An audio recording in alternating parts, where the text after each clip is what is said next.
Okay. Yes, I want to water. Thank you.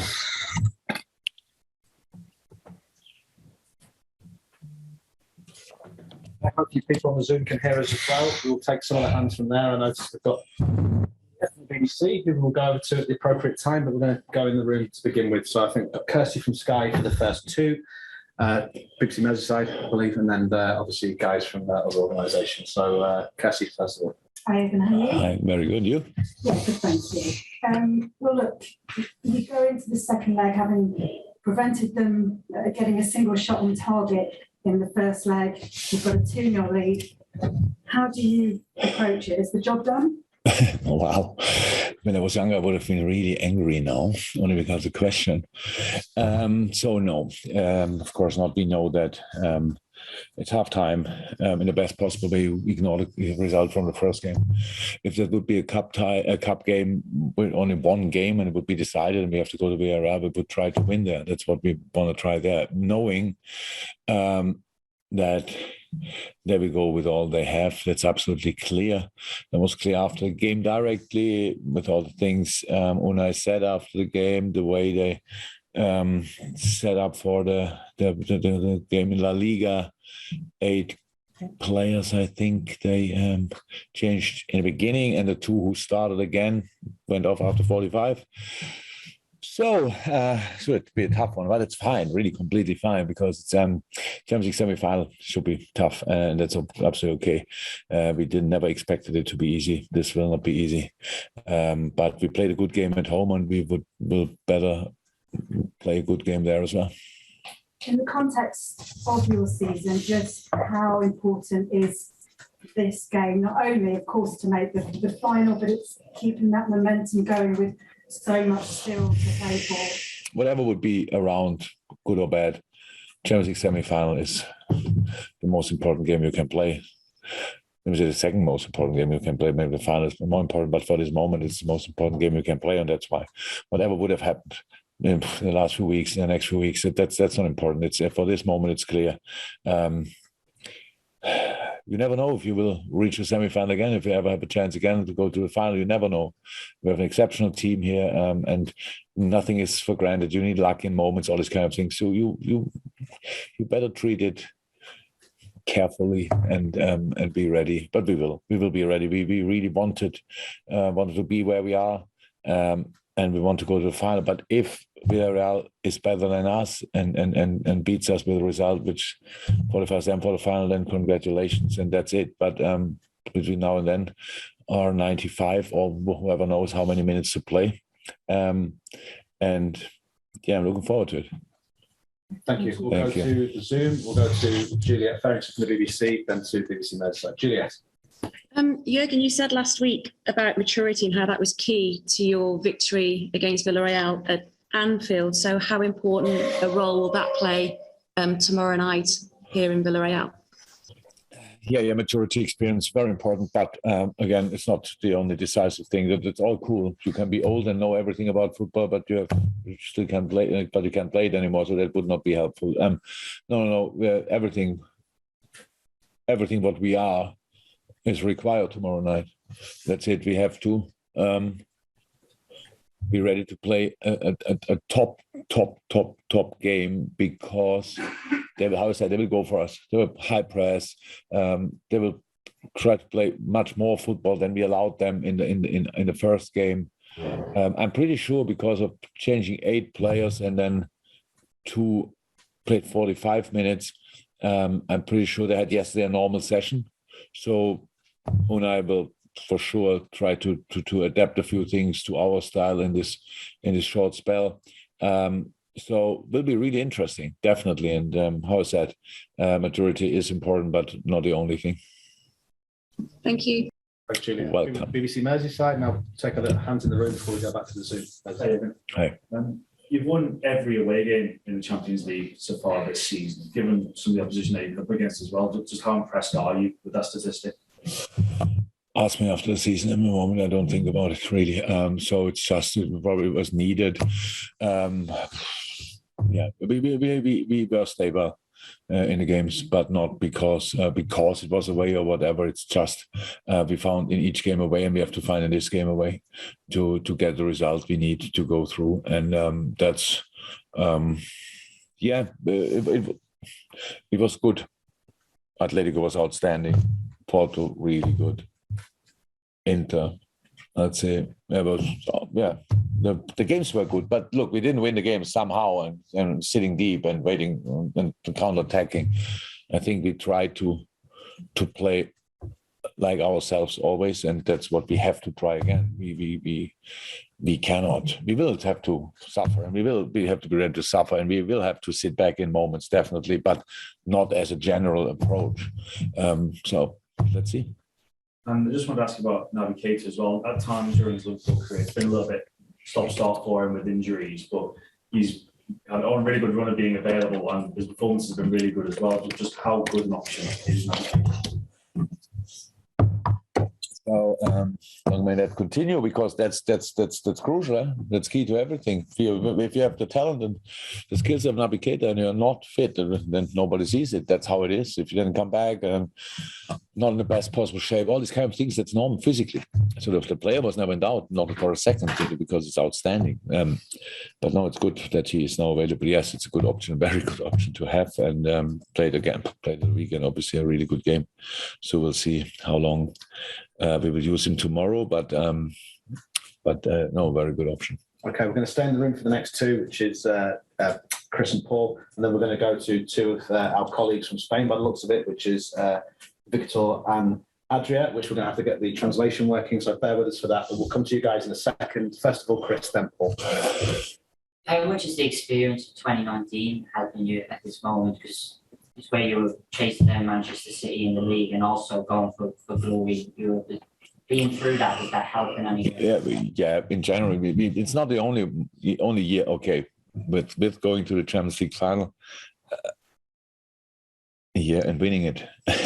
So, but in general, our last period of the season is most of the time pretty intense because it's the Premier League is too difficult to have a clear lead or whatever to qualify for the Champions League. That this happened this year already is a really big achievement. Well, so it happened that early with all the competitors out there.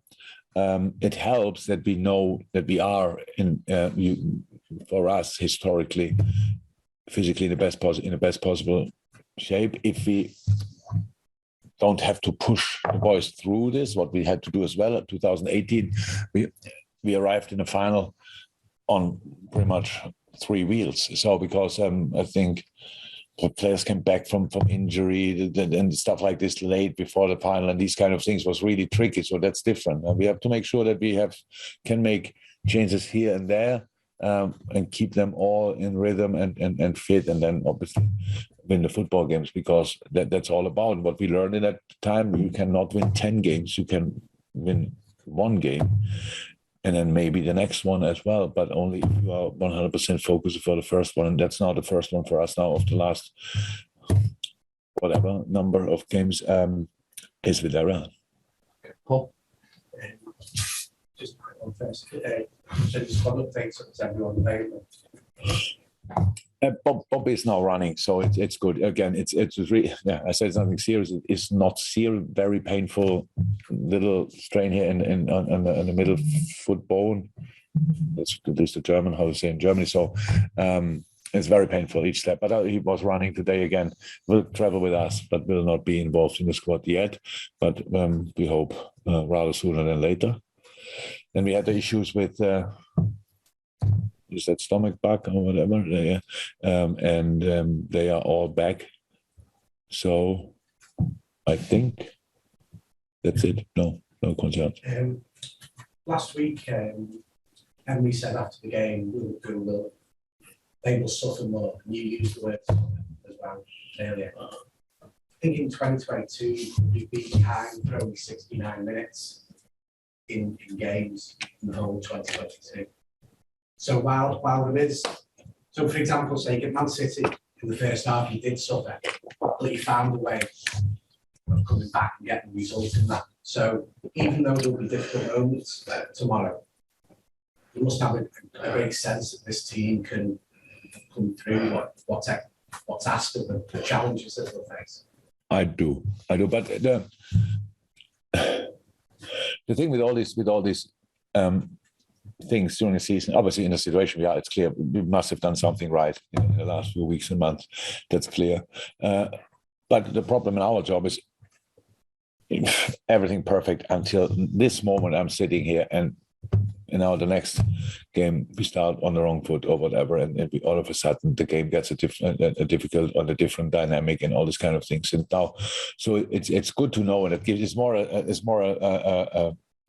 a feeling inside. It's not that we are flying constantly and high five here and there, but we know we are in a good moment. That's true. But if you now go the other way around, what would you do if you lost the game 2-0 away?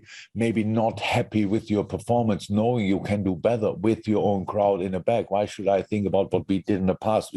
My only concern is what we do tomorrow night. So, and we have to be ready to suffer. It's not being go down or whatever that can happen in our football games. I'm not thinking about that. Giving the game the right direction. So let's think they have the first shot on target or whatever, or and these kind of things. Crowd goes up, each challenge, crowd is there. That's how it is. So that's how it is. But I actually, a good example was Newcastle now, because the crowd was obviously very passionate as well, but we didn't let it happen, which was the biggest quality of this game. It was now not a show of football brilliance or whatever. We had our moments. We of course could have scored more goals. But how clear cut we just the performance was, that was incredible, and that's what we have to be. Yes, emotional. Yes, being there, really ready to play the best game ever. But knowing it will not just happen in all moments. We want to press here and there, but the outplayer still can happen. So then we had that. It's not suffering. Doesn't mean you suffer for long. It means that you suffer and react, and that's what we have to do. Okay, guys, we're going to try and go to the Zoom. It doesn't always work, so we'll go to Victor first of all. Victor, if you'd like to ask Mr. Klopp, and hopefully the translation will work. We'll give this a go. Sí, has jugado 7 partidos de eliminatoria en España. Ninguno lo has ganado, únicamente un empate contra el Málaga. Only a draw against Malaga. Are you worried about that stat for tomorrow? No, but we went to the next round against Malaga. We went to the next round against Madrid. So we may not have won, but I think we made it from time to time, at least through the next round, right? How often did I get knocked out? Did I get knocked out against Spanish teams? Do you have that number as well? Thank you very much. I don't know it as well, so but no, I don't. I don't believe in these kind of Tampoco. things. Y no creo en esas estadísticas, así que vamos a verlo. To get a result which brings us to the next round. And if Villarreal will be better than us, then well deserved, and then they go to the final. That's how football should be.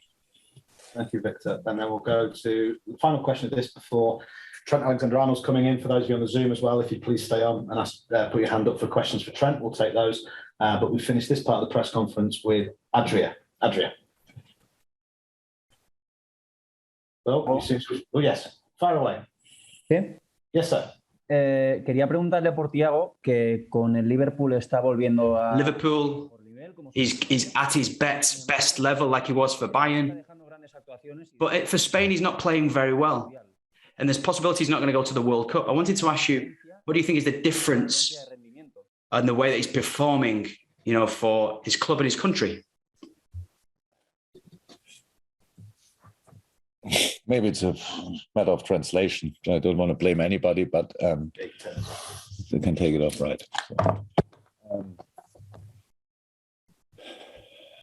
When Thiago is in the shape he's now, he would play in each team in the world, and he would perform for Spain as well. He was just he had problems when he arrived here. He got injured.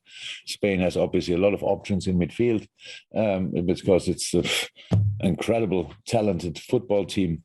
But in the shape he's in the moment, he would play for each national team, or not only play for it, he would be the probably the outstanding performer. So that's how it is. How each person in the world, Thiago as well, needs to be fit, needs to gain rhythm, needs to gain all the physical aspects, and then he can show his best football. And his best football, as I would say, has nothing to do with playing for Spain or Liverpool or Bayern or whatever. It's just when he's in the right place physically, then he would show everybody how good he is. Terrific. Thank you, guys. Appreciate it. As I say, if you stay in the room, Trent's in next. We've got Juliet back on the panel to ask Trent questions. Hands up in the attendees if you'd like to ask questions to the player, and it'll be in very soon. Thank you.